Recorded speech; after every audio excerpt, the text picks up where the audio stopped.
the stunning surroundings of Cottiers in Glasgow, a place you know well, and you're coming back to. Yeah. Because you're about to go on tour.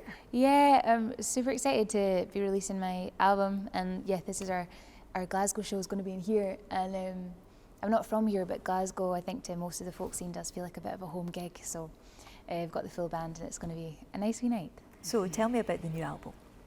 So the new album is called A CHAILLEACH, and it's this time I've decided for the next couple of projects to separate Gaelic and English, just because the songs are going in different directions sound-wise. So this album is we've explored a lot of world music sounds, and we've got some really fun collaborators on it. So we've got my band, they're incredible, but we've got some really cool collaborators too. We've got Julie Fowlis and Donald Shaw from Scotland, Sekou Keita from Senegal, and Jerry Douglas, who's won about 1 million Grammys. A fun album. It's almost all original material melody-wise, and it's got a fun witchy theme, which is I love a witchy theme. Yeah, me too. Very up my street. Your last single, it had was it like African influences and things? It was really beautiful, that combination of the Gaelic and those kind of beats and things.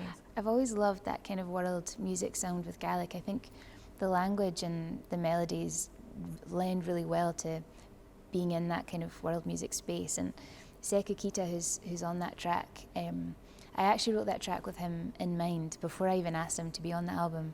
I was like, I want to work with him again. I'd done a collaboration gig with him at Celtic a few years previous.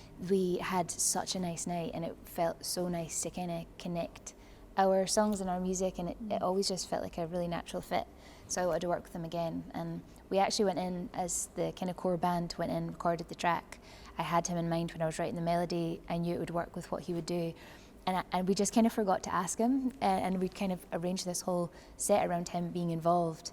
And luckily the producer bumped into him in England on a gig he was on. He was like, hey man, we've got this track ready for you. Do you fancy it? And he was like, yeah. I was like, just as well, because I don't know what the plan B was going to be. It was always going to be a Sekou track. Was singing Gaelic your first love, or how did you come to music? I was really drawn to Gaelic music, mainly because of the stories. I went to school that was Gaelic immersion, so we didn't actually speak English or read English until primary 5, I think it was. And we just had really great teachers. My teacher for those first 4 or 5 years was a woman from Barra, and her mum used to come over to Oban from Barra, and she would write plays for us and teach us stories and songs, and it was really hard not to fall in love with that culture. I didn't have Gaelic at home, but it definitely felt like it was very much a part of who I was from a very young age. And my mum was so supportive. She our yearly calendar was filled with local mods, and we were going around the country just so I could sing in Gaelic, and she did her best to kind of find me people who could teach and help, and she can sing a good wee Gaelic song. She can't understand a word, but her travelling around the country paid off. Yeah. You have your solo career, and singing with Man Ran and various others. How do you balance all of that?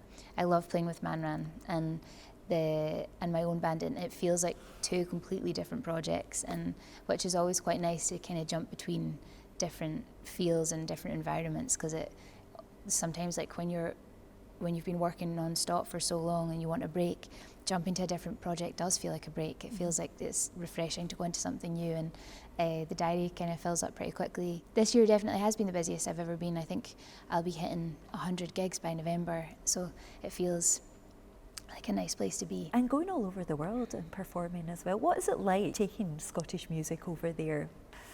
Abroad it's really fun, especially with Man Ran, because we're more of a party band. Scottish music is received so well wherever we go, and we've got a lot of people to thank for that.